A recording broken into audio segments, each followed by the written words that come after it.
Morning. How's everyone on this fine day? I thought I'd come out and do a little test on my microphone and my helmet for my drift camera. I have been a little annoyed by the way it picks up the engine sound, because it picks up a lot of the, I guess you'd call it the upper engine sounds, you know, the valve sounds and such that I don't even hear when I ride it, but it picks them up and it puts them in the foreground of the sound as if that's the main sound that you would hear riding this, and it isn't. So I don't know, I just thought I'd reposition the mic so I aimed it up instead of forward. Maybe it'll eliminate some of that. I tuck it into a little slit I make in the cheek pad of the helmet, and that works good for all other purposes, but just have to fine-tune this, I guess. It's still cold, still below zero, but it's going to warm up by the weekend. They say Saturday should be 6 degrees, so that'll be better. However, as it warms up from sub-zero stuff, usually you get a little snow, eh? Or at least a possibility. I wish I could get up into the hills, but my hands don't last longer than, well, depending on temperature, but if it's below zero, which it would be up in the hills, regardless of what it is in town at this time of year, my hands don't last more than half an hour at the outside. My hands, like, they're okay except for my fingertips. And people have suggested, well, get heated grips. But as one person pointed out in a comment the other day, heated grips aren't the answer for everyone either, because they don't protect your fingers as much, the fingertips, because your fingertips aren't always on the grips. And for me especially, because I ride with 2 fingers on my clutch, so I figure that wouldn't work very well, because it's my fingertips that freeze. The rest of the hands are fine. So this person suggested heated gloves, and I thought to myself, yeah, you know, that sounds like a much better solution for me. And right now, and for the last few weeks, I actually could have gotten up into the hills, because I don't know whether you can see, but there's no snow up there yet. There is up at the very high elevations, but I would have a lot of area to ride in if my hands would last.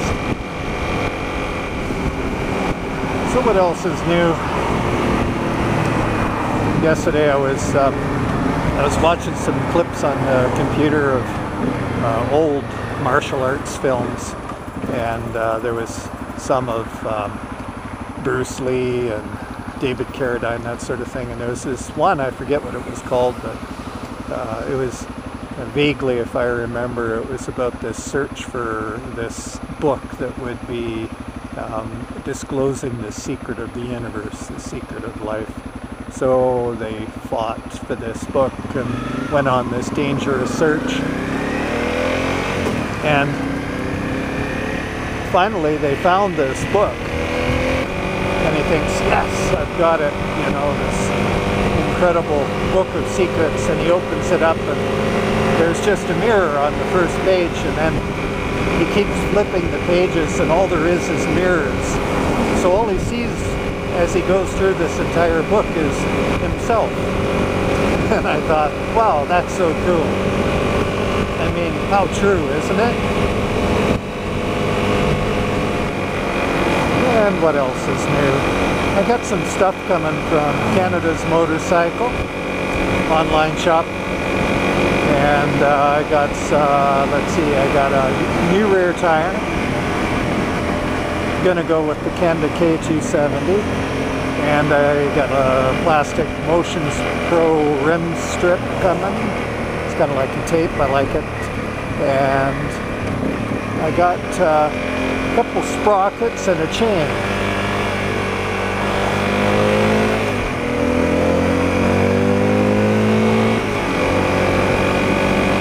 I figured I'll be proactive and change my chain. It's still good, but you know, I've got over 20,000 kilometers on the bike now, so small price to pay for a little assurance. So I got the DID 520 VX2 Pro Street X-Ring chain. That's a mouthful, eh? Anyway, should be a good chain. I got it at a good price, $80. And since I'm changing my chain, I thought, well, it'd be a good idea to change the sprockets out too, and gives me an opportunity to reassess my gearing. And I find that the 13 front and 42 rear combination on the CRF250L for me is a little buzzy on the highway, little high revving. It's great on trails and in town, but it really limits me on the highway. I, you know, hesitate to do any long highway rides. So I'm going to go with a 14 tooth on the front, which is stock, and 42 on the rear. And that'll put me a little lower than stock gearing, but higher than where I am now. And some of that is mitigated by the fact that the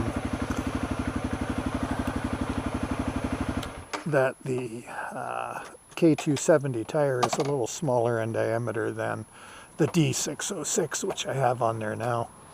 So anyway, it should work out to about the right gearing, and that combination is pretty good for chain wear and sprocket wear. It's kind of ideal. So I won't install all that stuff yet. I'll wait till the spring. My garage is unheated, but at least it'll be a purchase out of the way. Won't have to spend that money in spring.